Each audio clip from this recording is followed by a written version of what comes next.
आजचा दिवस असा साधाच चालू झाला, पण जिम पासून स्विमिंग पूल पर्यंत एकदम टॉपचा विषय झाला. तर नमस्कार मित्रांनो, स्वागत आहे तुमचं आपल्या नवीन ब्लॉगमध्ये. नेहमीप्रमाणे सकाळी ब्लॅक कॉफी आणि ओट्स खाऊन आपलं प्री वर्कआउट मील पूर्ण केलं. त्यानंतर गाडी काढून निघालो जिमला गेल्यावर पहिल्यांदा बजरंगबलीचे दर्शन घेतले, कारण तेच आपलं रिअल मोटिवेशन आहेत. नंतर वॉर्मअप सुरू केला. सुरुवातीला घेतले जोरचे 2 सेट आणि पुशअपचे 2 सेट घेऊन आपली बॉडी रेडी केली. आज फोकस होता चेस्ट आणि ट्रायसेप्सवर. मग सुरुवातीला चेस्टसाठी सगळे सेट डंबेल्सवर घेतले आणि एकदम मस्त पंप काढला. त्यानंतर हेवी ट्रायसेप्स वर्कआउट करून आपला आजचा सेशन कंप्लीट केला. मग वर्कआउट संपून निघालो घरी. आपले ओट्स संपले होते म्हणून जाताना मोरेंकडून जरा ओट्स घेतले आणि पोचलो घरी.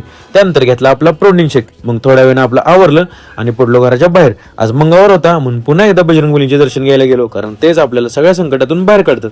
मग तिथनं निघालो आपल्या कामाला. जाताना थांबलो आपल्या हक्काच्या स्पॉटवर, म्हणजेच बारीक शेटच्या दुकानावर. तिथं थंडगार निरा पिली आणि आपला भाऊ थोडा वेळ बाहेर गेला होता म्हणून जरा कस्टमर हँडल केले. त्यानंतर मी अथर्व आणि ओमकार शेट निघालो त्यांच्या एका कामाला. मग त्यांचं काम उरकून निघालो घरी, कारण आज जरा पोहायला जायचं नियोजन लावलं होतं. मग घरी जाऊन बॅग भरली आणि निघालो स्वप्नील भाऊला घ्यायला. मग स्वप्नील भाऊंना घेतलं आणि थोड्या वेळाने पोहोचलो आम्ही डॉल्फिन स्विमिंग पूलला. मग तिथे गेल्यावर काय ऐकतोय, सगळ्यांनी मस्त राडा केला, नुसत्या उड्या मारल्या, सुट्टी नॉट कार्यक्रम. आणि पोहण्यापेक्षा जास्त तर आम्ही फोटोज काढले. मग स्वप्नील बाबा रामदेवची स्टाईल मारत पोहत होते. मग टाइम संपल्यावर आवरून निघालो आम्ही घरी पोचल्यावर मस्त जेवण केलं आणि थोडा वेळ टीव्ही बघत आराम केला. मग संध्याकाळी नेहमीप्रमाणे आपली ब्लॅक कॉफी घेतली आणि आजचा दिवस कंप्लीट केला. आजच्यासाठी एवढंच. व्हिडिओ आवडला असेल तर तुमच्या ह्या भावाला नक्की फॉलो करा.